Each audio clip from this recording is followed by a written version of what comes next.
திருவண்ணாமலை மாவட்டம் ஆரணியில் இளைஞர் கொலை செய்யப்பட்ட வழக்கில் தலைமறைவாக இருந்த வழக்கறிஞர் கைது செய்யப்பட்டுள்ளார். தொண்டை குழியை அறுத்து விடுவேன் என மிரட்டல் விடுக்கும் ஆடியோவும் வெளியாகி பெரும் பரபரப்பை ஏற்படுத்தியுள்ளது. இளைஞர் கொலையில் 9 பேர் சிக்கியது எப்படி?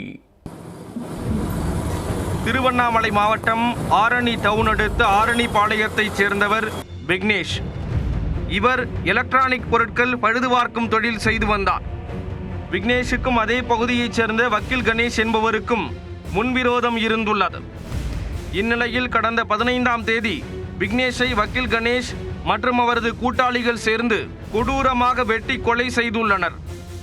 இந்த வழக்கில் ரமேஷ், பிரசாந்த், அசோக்குமார், கமல், தனபால், தினேஷ்குமார், தாமோதரன், சந்தோஷ்குமார் என 8 பேர் கைது செய்யப்பட்டு வேலூர் மத்திய சிறையில் அடைக்கப்பட்டனர்.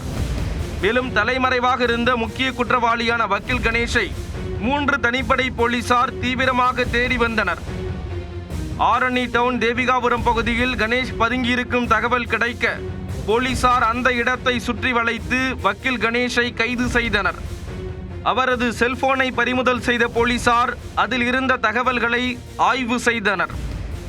அப்போது விக்னேஷை கொலை செய்து விடுவேன் என மிரட்டல் விடுக்கும் ஆடியோ அதில் இருந்ததை கேட்டு போலீசார் அதிர்ச்சி அடைந்துள்ளனர்.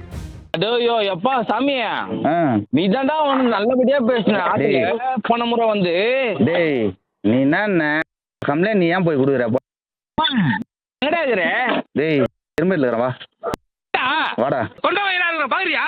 என்னது என்னது கொண்டவன் யாருக்குறா? உண்ட கொண்டவன் யாருக்குற? எனக்கு அருகிறா. நீ ஜோபடா வரியா? நான் ஜோபடா மாலை போட்டு உன் பிள்ளைங்களை தூக்கின்னு வாயா. எங்கடா இருக்கிற நீ? டேய் காகிதம் பொறுக்கி மாதிரி பேசுனுக்காத. கரெக்டா இரும்பு கூட்டுறல உட்காந்துக்கிறேன். காகிதம் பொறுக்கி. விக்னேஷ் கொலை செய்யப்பட்ட வழக்கில் தொடர்புடைய 9 பேரையும் கைது செய்து விட்டதாக போலீசார் நிம்மதி பெருமூச்சு விட்டுள்ளனர். கொலை செய்யப்பட்ட விக்னேஷுக்கு 1.5 ஆண்டுகளுக்கு முன்புதான் திருமணமாகியுள்ளது.